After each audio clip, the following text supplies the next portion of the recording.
holidays, and hope. If you are a poor farmer and you only have one cow, it is important that it doesn't get sick, because if it does, and you need to get a vet to come and see it, that can be very expensive.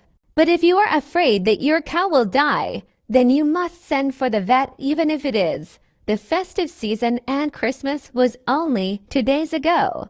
2 days after Christmas, a Zulu woman and her schoolboy son sat waiting for me to finish my morning's clinic in Andini. She wanted me to visit her old mother's cow, which had a calf waiting to be born. But for 2 days now the calf would not come out, and the poor cow was getting very tired. "We have heard that you are a good vet," the woman said to me. So off we went, the schoolboy in the front of my pickup to show me the way, and the woman and my assistant Bambo in the back. An hour of driving on bad roads, full of holes, and after that on dirt tracks. Then we stopped at an old empty kraal. "Where's the cow?" I asked the boy. "We walk a bit," he said. So we took my vet's black bags and we walked past other kraals with their fields and their fruit trees, and many of them with huts not lived in and falling down. We walked over rocks and by the side of rivers, and after about 45 minutes, we came to a lonely kraal. There were 3 white huts, a clean, tidy yard, and there under the fruit trees was the poor old cow, looking very, very tired. They brought out 2 nice wooden chairs with colorful seats from the middle hut. I put my black bags on them, but first I said hello in the proper Zulu way to Granny, who owned the cow, Inkosaikas I called her. She was a very small woman, but she was the head of her family in the kraal. Then I looked at the cow and found that the calf was still alive and very, very big. So with Bambo helping me, I put the cow to sleep and did a cesarean. When I finished, there was a crowd of about 50 people watching, men standing, older, women sitting on the ground, children sitting in the fruit trees. Now the bull calf was trying to stand on his feet and shaking his head from side to side. Someone brought a chair for Granny to sit on.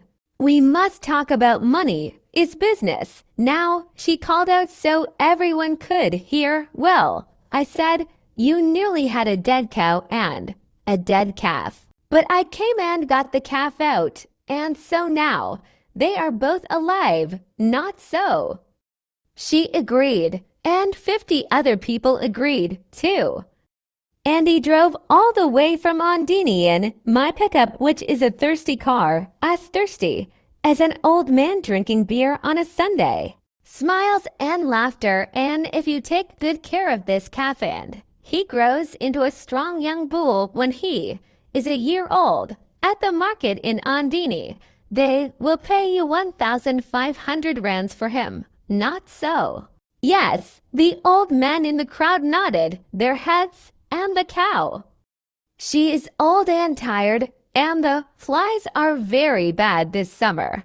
But if she lives, next autumn you can sell her for over 2,500 rands. Loud noises of agreement from the crowd. So then, Nkosikazi, my work has given you about 4,000 rands that you didn't have before. Yes. So how about we go halves and I take 2,000 rands?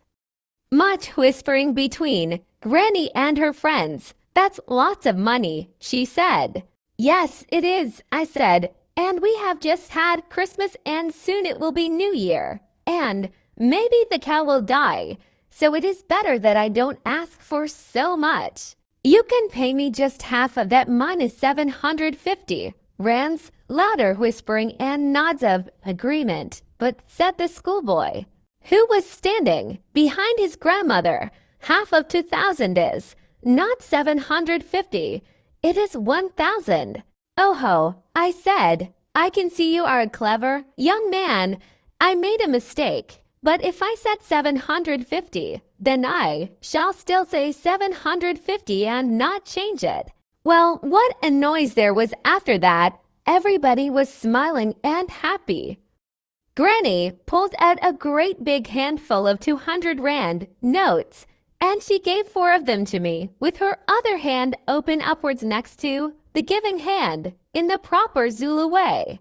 I took the money from her with my 2 open hands side by side, in the proper Zulu way, counted the notes and said, in Kazakazi, "You have given me too much." She stood up and said, "Keep the 50. It is for your assistant Bambo. Man, the season of goodwill is amazing." Then we walked back for an hour, mostly uphill. With a long line of helpers carrying my bags, we stopped sometimes to eat the sweet, wild fruit that grows around most of the old kraals in this part of Africa. In the festive season.